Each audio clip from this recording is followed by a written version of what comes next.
السلام علیکم ورحمۃ اللہ وبرکاتہ. کیا حال ہے سب کا؟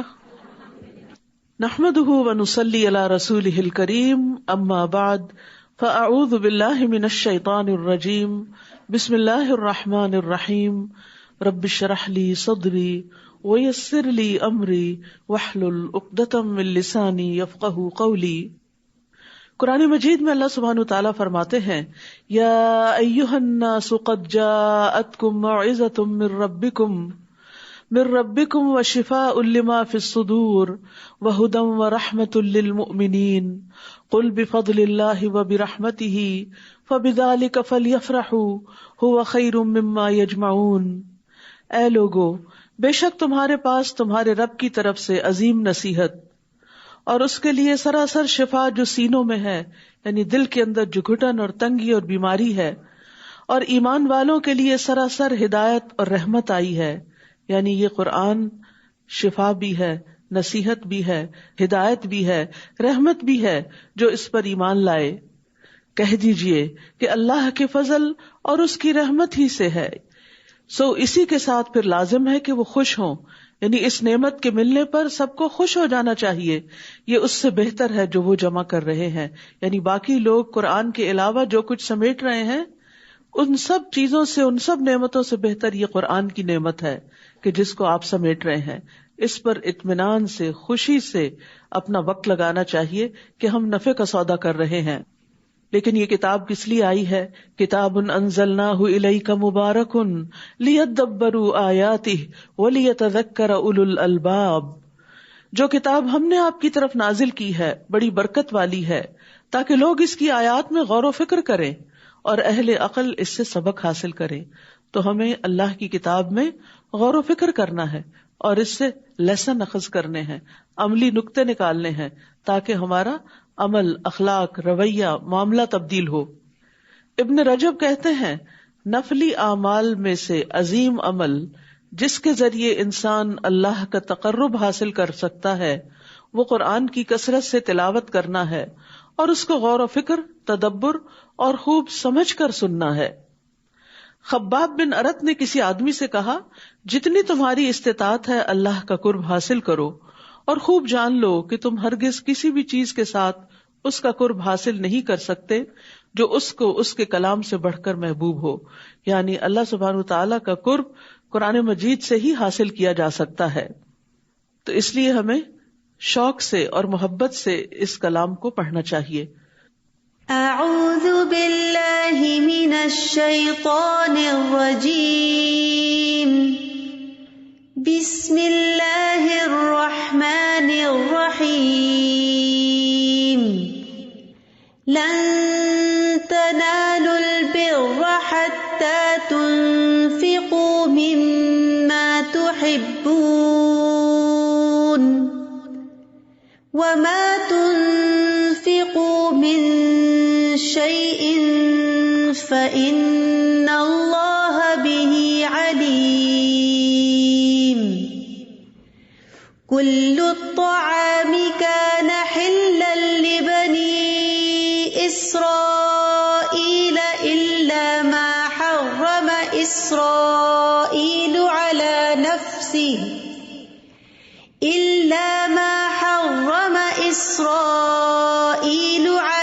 نفسه من قبل أن تنزل التوراة. قل فأتوا بالتوراة فاتلوها إن كنتم صادقين. شروع کرتی ہوں اللہ کے نام سے جو بے انتہا مہربان، نہایت رحم فرمانے والا ہے. تم نیکی کو ہرگز نہیں پا سکتے یہاں تک کہ تم اس میں سے خرچ کرو جسے تم پسند کرتے ہو، اور جو چیز بھی تم خرچ کرو گے یقیناً اللہ اسے خوب جاننے والا ہے. ہر شخص اپنے آپ کو نیک سمجھتا ہے اور چھوٹے موٹے نیکی کے کام سمجھ کر مطمئن ہو جاتا ہے، لیکن حقیقی نیکی اور تقوی اس کے حصے میں آتی ہے جو اللہ کے راستے میں اپنی محبوب ترین چیزوں میں سے خرچ کرتا ہے. یہاں بر کا لفظ استعمال ہوا ہے جس میں وسعت کا معنی پایا جاتا ہے. خیر کثیر کا معنی یعنی تم خیر کثیر نہیں پا سکتے جب تک محبوب چیز خرچ نہ کرو. اسی طرح بر کا معنی جنت بھی کیا گیا ہے کہ تم جنت تک پہنچ نہیں سکتے جب تک کہ اس میں سے خرچ نہ کرو جو تمہیں محبوب ہو، اور تم اس وقت تک کامل متقی نہیں بن سکتے جب تک کہ محبوب چیزوں میں سے خرچ نہ کرو. محبوب چیزیں کیا ہیں؟ انسان مال کی محبت میں تو بری طرح مبتلا ہے ہی. وَإِنَّهُ لِحُبِّ الْخَيْرِ لَشَدِيدٌ، یہ مال کی شدید محبت ہم سب کے اندر ہے کسی نہ کسی درجے میں. اور اسی محبت کے باوجود جب انسان خرچ کرتا ہے اللہ کی محبت میں تو اللہ سبحانہ وتعالیٰ اس سے محبت کرتا ہے اور اس کو اعلیٰ درجات عطا کرتا ہے. اسی طرح اولاد انسان کی محبوب ترین چیزوں میں سے ہوتی ہے، تو اولاد کو بھی اللہ سبحانہ وتعالیٰ کا اطاعت گزار بنانا اور اللہ کے دین کے کام کے لیے موٹیویٹ کرنا. اور جیسے پیچھے ہم نے حضرت مریم کی والدہ کی منت کے بارے میں پڑھا کہ انہوں نے اپنی محبوب چیز یعنی اپنی اولاد کو اللہ کے دین کے لیے آزاد کیا اور اس کی منت مانی، اس کی نظر مانی. تو اسی طرح اپنے بچوں سے اپنی ذاتی خدمت لینے کی بجائے یا اس میں سے وقت نکال کر اللہ کے دین کی خدمت کے لیے ان کو وقف کرنا بھی اسی میں شامل ہو جاتا ہے. اسی طرح اپنا آرام، اپنی نیند، ہم سب کو نیند بھی بہت پیاری ہوتی ہے اور بہت سے لوگ جب تک سوئے نہ اور اگر نیند میں کچھ کمی ہو جائے تو بار بار اس کا ذکر کرتے ہیں. تو اپنی نیند میں سے کچھ قربان کر کے اللہ کی خاطر کھڑے ہو کر قیام کرنا، اپنے اوقات، اپنی مشغولیات، اپنے دل پسند مشغلوں میں سے وقت نکال کر سنجیدہ کام دین کی تعلیم سیکھنا یا سکھانا، اور اسی طرح باقی بھی جو چیزیں ہمیں اپنے لیے پسند ہوتی ہیں انہیں دوسروں کے لیے پسند کرنا، یہ تمام چیزیں اس میں آ جاتی ہیں. اس سے پتہ چلتا ہے کہ ہمارا دین ہمیں اعلیٰ درجے کی اخلاقیات سکھاتا ہے کہ تم نیکی کو ہرگز نہیں پا سکتے، تم نیک نہیں کہلا سکتے، تم نیکی کے اعلیٰ درجے تک نہیں پہنچ سکتے یہاں تک کہ اس میں سے خرچ کرو جسے تم پسند کرتے ہو. اور جو چیز بھی تم خرچ کرو گے، چاہے مال ہو، اولاد ہو، وقت ہو، اپنی پسند کی کوئی چوائس کی چیز ہو، یقیناً اللہ اسے خوب جاننے والا ہے. اللہ کے نبی صلی اللہ علیہ وسلم نے فرمایا، اس ذات کی قسم جس کے ہاتھ میں میری جان ہے، تم میں سے کوئی بندہ اس وقت تک مومن نہیں ہو سکتا جب تک اپنے بھائی کے لیے خیر میں سے وہی پسند نہ کرے جو وہ اپنے لیے پسند کرتا ہے. صحابہ کرام نے جب اس آیت کو سنا تو کچھ نہ کچھ اللہ سبحانہ وتعالیٰ کے راستے میں ایسا دیا جو انہیں خود بہت زیادہ محبوب تھا. مثال کے طور پر حضرت علی رضی اللہ عنہ کے بارے میں آتا ہے کہ ایک مرتبہ انہوں نے اپنے غلام کو کہا کہ جاؤ کچھ کپڑے خرید کر لاؤ. اس کو 3 درہم دیے تو وہ 2 جوڑے لے کر آیا، ایک 2 درہم کا تھا اور ایک 1 درہم کا تھا. جب وہ واپس لایا تو انہوں نے اپنے ہاتھ سے دونوں کو چھو کر دیکھا، ان میں سے جو 2 درہم کا تھا اس کی کوالٹی زیادہ اچھی تھی، تو وہ اس کو دیا کہ جاؤ تم ایک نوجوان لڑکے ہو، تم پر یہ زیادہ سوٹ کرے گا اور میرے لیے یہ 1 درہم والا ہی کافی ہے. تو سبحان اللہ، 2 چیزوں میں سے جو چیز اچھی تھی، جو محبوب تھی، جو اپنے دل کو پسند تھی، جو اپنی چاہت تھی، وہ اپنے غلام پر خرچ کر دی، اس کو دے دیا.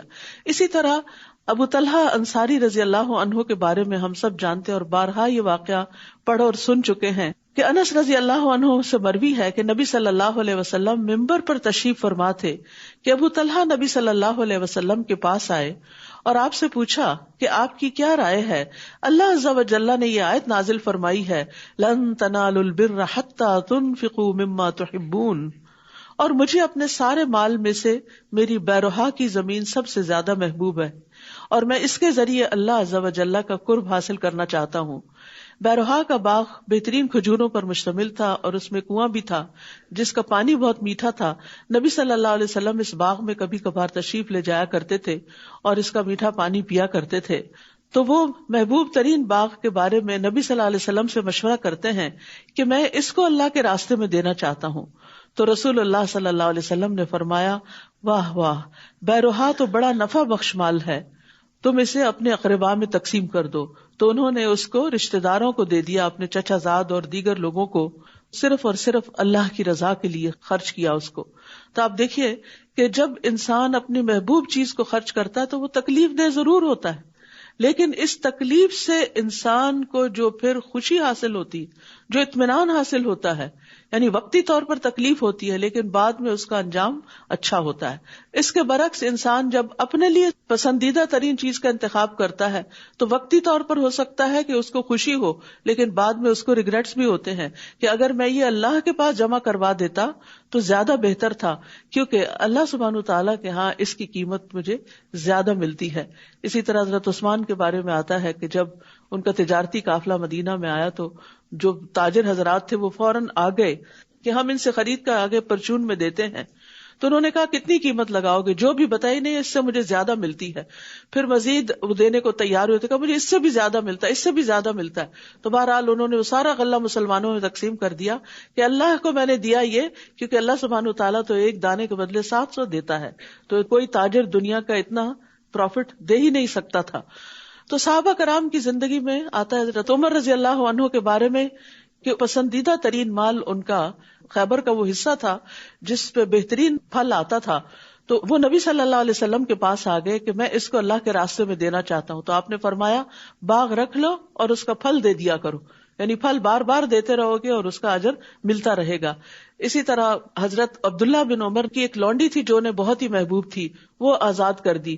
تو صحابہ جب ایسی آیات سنتے تھے تو اس پر عمل بھی کیا کرتے تھے.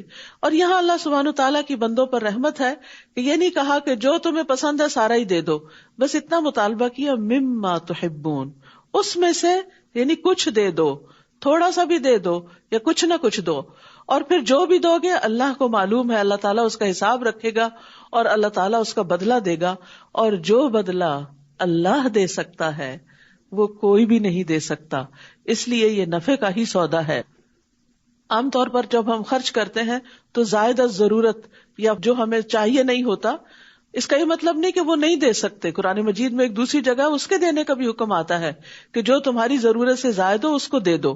وہ ایک درجہ ہے دینے کا، لیکن محبوب ترین چیز اللہ کے راستے میں خرچ کرنا بلند ترین درجہ ہے.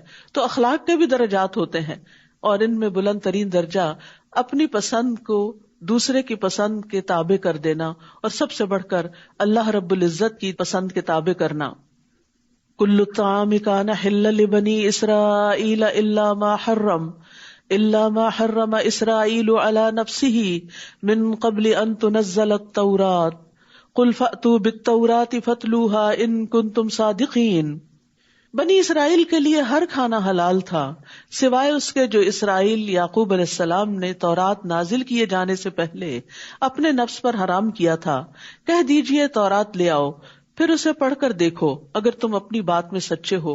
یہاں یہود کے ایک اعتراض کا جواب دیا جا رہا ہے جس میں ان کا کہنا یہ تھا کہ محمد صلی اللہ علیہ وسلم نے بہت سی ایسی چیزوں کو حرام کر دیا جو دین ابراہیمی میں حلال تھی. تو انہیں بتایا جا رہا ہے کہ ایسی کوئی بھی چیز نہیں. حضرت یعقوب تو بعد میں آئے ہیں، انہوں نے کچھ چیزیں اپنی بیماری کی وجہ سے اپنے اوپر حرام قرار دی تھی، لیکن اللہ سبحانہ تعالیٰ نے محمد صلی اللہ علیہ وسلم کو جن چیزوں کے حلال کرنے کا حکم دیا وہ اصلاً دین ابراہیمی میں بھی حلال ہی تھی.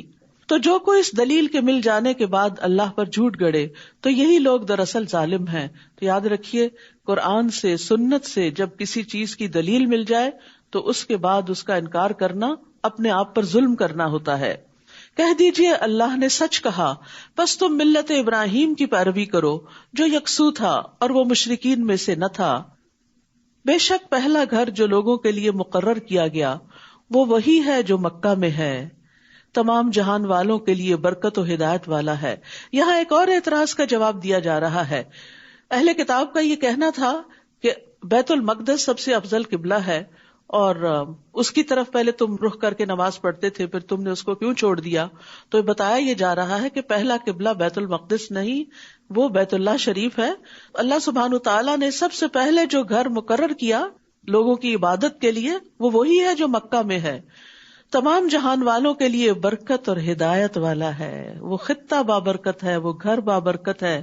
اور برکت کا مطلب ہوتا ہے کسی چیز میں اضافہ ہونا. تو آپ ایک نماز یہاں پڑھتے ہیں تو اس کا اجر 10 نمازوں کے برابر ہے، لیکن وہی نماز آپ مکہ میں پڑھتے ہیں، حرم کی حدود کے اندر پڑھتے ہیں تو ایک نماز کا ثواب 1,00,000 کے برابر ہو جاتا ہے. تو کتنی برکت ہوئی. ایک نیک عمل کی کتنی برکت ہوئی. اسی طرح جو صدقہ آپ وہاں کرتے ہیں، جو قرآن آپ پڑھتے ہیں، جو طواف آپ کرتے ہیں، جو عمرہ کرتے ہیں، جو حج کرتے ہیں، ان ساری عبادات کا اجر و ثواب کئی گنا زیادہ بڑھ جاتا ہے. اور اس کے علاوہ بھی رزق کی فراوانی، کھانے پینے کی، آپس کی محبتوں کی، اور سب کے ساتھ مل کے جو اجتماعی عبادت ہوتی ہے، اس سے جو دلوں پر ایک اثرات آتے ہیں اور اللہ سبحانہ وتعالیٰ کی محبت میں اضافہ ہوتا ہے، وہ دنیا کی کسی دوسرے خطے میں نہیں ہوتا. اس لیے اس کی برکتیں یہاں بتائی گئی. اور یہاں خاص طور پر یہ بتایا گیا کہ سب سے پہلی مسجد زمین پر یہی بنائی گئی. اور پھر یہ کہ عمرہ اور حج کرنا جو ہے وہ فقر اور گناہوں کو دور کرنے والی چیز ہے. رسول اللہ صلی اللہ علیہ وسلم نے فرمایا پے در پے حج اور عمرے کیا کرو، کیونکہ یہ دونوں فقر یعنی محتاجی، غربت اور گناہوں کو اس طرح ختم کر دیتے ہیں جیسے بھٹی لوہے، سونے اور چاندی کے میل کو ختم کر دیتی ہے. یعنی مشقت تو ہوتی ہے، انسان کو خرچ بھی کرنا پڑتا ہے، سفر بھی کرنا پڑتا ہے، انتظار کی لمبی گھڑیاں برداشت کرنی پڑتی ہیں ایئرپورٹس پہ. پہلے زمانے کا سفر گھوڑوں خچروں پر تھا، مشقت والا، تو آج بھی مشقتیں کچھ کم نہیں ہیں. اور پھر وہاں پہنچ کر بھی انسان کو بعض اوقات واش روم کے لیے بہت انتظار کرنا پڑتا ہے، کئی اور مشکلیں ہوتی، لیکن وہاں کی عبادت ورت ہے ان ساری مشکلات کے مقابلے میں. اس لیے انسان کو اپنے دل میں نیت اور خواہش اور ارادہ ضرور رکھنا چاہیے کہ اگر کسی وجہ سے انسان نہیں بھی جا سکتا، نہیں بھی پہنچ سکتا، تو نیت اور ارادے کا اور شوق کا جو اجر ہے اس سے محروم نہ رہے انسان. فیہ آیات بینات مقام ابراہیم ومن دخلہ کان آمنا، اس میں واضح نشانیاں ہیں. مقام ابراہیم ہے جس پہ کھڑے ہو کے ابراہیم علیہ السلام نے کعبہ تعمیر کیا تھا، آپ کے قدموں کے نشان بھی اس پر ہے. اور جو کوئی اس میں داخل ہوا امن والا ہو گیا. سب سے بڑی چیز وہاں جا کر سکون، اطمینان قلب اور راحت نصیب ہوتی ہے، جو اللہ کے گھر کو دیکھ دیکھ کر آنکھیں ٹھنڈی ہوتی رہتی ہیں، اور طواف کر کر کے انسان کے اندر اللہ سے قرب کا احساس بڑھتا چلا جاتا ہے. اور اللہ ہی کے لیے ان لوگوں پر بیت اللہ کا حج فرض ہے جو اس کی طرف جانے کی استطاعت رکھتے ہوں، یعنی حج صاحب استطاعت پہ فرض ہے. اور جو کوئی اس کا انکار کرے تو یقیناً اللہ تمام جہان والوں سے بہت بے نیاز ہے. قُلْ يَا أَهْلَ الْكِتَابِ لِمَ تَكْفُرُونَ بِآيَاتِ اللَّهِ وَاللَّهُ شَهِيدٌ عَلَى مَا تَعْمَلُونَ، کہہ دیجئے اے اہل کتاب، تم اللہ کی آیات کا کیوں انکار کرتے ہو، حالانکہ جو تم عمل کرتے ہو اللہ اس پر خوب گواہ ہے.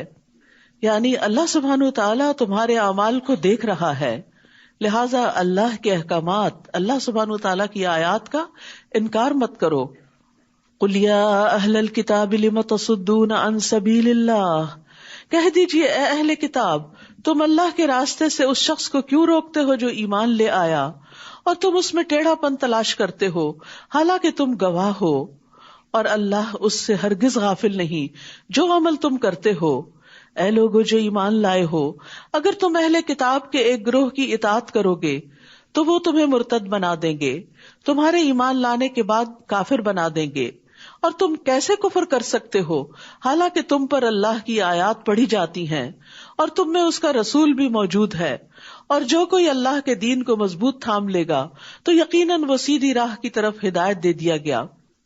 تو اس میں آپ دیکھیے کہ رسول اللہ صلی اللہ علیہ وسلم چونکہ مدینہ میں تھے، اور مدینہ میں منافقین بھی تھے، اہل کتاب بھی تھے، اور ان لوگوں کی مسلمانوں کے ساتھ ایک ضد تھی، دشمنی تھی، ہٹ دھرمی تھی. لہذا ان کی چاہت یہ تھی کہ مسلمان اپنے دین کو چھوڑ دیں، لیکن اللہ کے رسول موجود تھے، ان کی پریزنس اور ان کی دی ہوئی تعلیم، اور پھر خاص طور پر قرآن کی آیات، یہ ایسی چیز تھی جو مسلمانوں کی استقامت کا باعث تھی. آج بھی اگر ہم خود اور اپنی اولاد کو دین پر استقامت دینا چاہتے ہیں تو اس کے لیے ضروری ہے کہ قرآن کے ساتھ ہمیشہ کا سفر جاری رکھیں، استقامت کے ساتھ قرآن مجید کی تلاوت بھی کرتے رہیں اور اس پر عمل بھی کرتے رہیں، اس میں غور و فکر بھی کرتے رہیں، تو انشاءاللہ حق پر، ہدایت پر قائم رہیں گے. کوئی بھی شخص دین اسلام سے صرف اس وقت دور جاتا ہے جب وہ دین اسلام کی سمجھ نہیں رکھتا، جب وہ اللہ تعالیٰ کی آیات کی حکمتوں کو اور مصلحتوں کو سمجھتا نہیں. پھر فرمایا یا ایھا الذین آمنوا اتقوا اللہ حق تقاتہ ولا تموتن الا وانتم مسلمون، اے لوگو جو ایمان لائے ہو، اللہ سے ڈرو جیسا اس سے ڈرنے کا حق ہے، اور تمہیں ہرگز موت نہ آئے مگر اس حال میں کہ تم مسلمان ہو. اسلام کی حالت میں دنیا سے رخصت ہونا، اور اسی کی دعا کرنی چاہیے، اور یہ کثرت سے پڑھنا چاہیے کہ یا اللہ مرتے وقت کلمہ لا الہ الا اللہ نصیب کرنا، کیونکہ خوشخبری ہے اس شخص کے لیے کہ جس کا آخری کلام لا الہ الا اللہ ہوگا وہ جنت میں داخل ہوگا، اس کو بخش دیا جائے گا. اور یہ سعادت اسی کو نصیب ہوتی ہے جو دنیا میں لا الہ الا اللہ پر پورا یقین رکھتا ہو اور اس کا ورد بھی کرتا رہے. تو یہاں ایمان والوں کو ایک حکم دیا جا رہا ہے، اور وہ کیا کہ اللہ سے ڈرو جیسا کہ ڈرنے کا حق ہے. اس کا مطلب کیا ہے؟ ڈرنے کا حق ہے. اس کا یہ مطلب نہیں کہ خوف زدہ ہو کے سب کام کاج چھوڑ کے ڈپریشن میں مبتلا ہو کے اور دنیا سے کنارہ کش ہو کے بیٹھ جاؤ اور کہو کہ مجھے تو بس اللہ سے ڈر لگتا ہے اس لیے میں تو کسی سے ملتی ہی نہیں، مجھے اللہ سے ڈر لگتا ہے اس لیے میں نے جاب چھوڑ دی ہے، مجھے اللہ سے ڈر لگتا ہے اس لیے میں شادی نہیں کروں گی، مجھے اللہ سے ڈر لگتا ہے اس لیے میں بچے پیدا نہیں کروں. یہ ڈر نہیں ہے. ترک دنیا اللہ کا ڈر نہیں ہے. دنیا میں رہتے ہوئے اللہ کے حکم کے مطابق دنیا کے کام کاج کرنا یہ اللہ کا ڈر ہے. تو اسی لیے ابن مسعود اور حسن بصری اور اکرمہ اور قتادہ اور مقاتل کہتے ہیں کہ حق تقاتہ ہی کا مطلب یہ ہے کہ اس کی اطاعت کی جائے اور اس کی نافرمانی نہ کی جائے، اور اس کا شکر بجا لایا جائے اور اس کی ناشکری نہ کی جائے، اس کا ذکر کیا جائے اور اس کو بھلایا نہ جائے. یہ ہے حق تقاتہ ہی کہ جہاں کہیں بھی ہو اس کو یاد رکھو، یعنی ہر جگہ اللہ کا تقوی ہو. رسول اللہ صلی اللہ علیہ وسلم نے فرمایا اتق اللہ حیث ما کنت، تم جہاں کہیں بھی ہو اللہ سے ڈرتے رہو. واعتصموا بحبل اللہ جميعا ولا تفرقوا واذكروا نعمت اللہ علیکم اذ کنتم اعداء فألف بین قلوبکم فاصبحتم بنعمتہ اخوانا. اور تم سب کے سب اللہ کی رسی کو مضبوطی سے تھام لو. تم سب کے سب اللہ کی رسی کو. کیا ہے یہ اللہ کی رسی؟ حدیث میں آتا ہے رسول اللہ صلی اللہ علیہ وسلم نے فرمایا اللہ کی کتاب ہی اللہ کی وہ رسی ہے جو آسمان سے زمین تک لٹکی ہوئی ہے. یعنی اس کو تھام لو، قرآن کو مضبوطی سے پکڑ لو، زندگی اس کے ساتھ گزارو. اگر اس کو پکڑے رکھو گے تو اللہ سبحانہ وتعالیٰ سے تعلق مضبوط رہے گا، اور جب اللہ سے تعلق مضبوط رہے گا تو پھر بھٹکو گے نہیں، سیدھے رستے پر ہی چلتے رہو گے.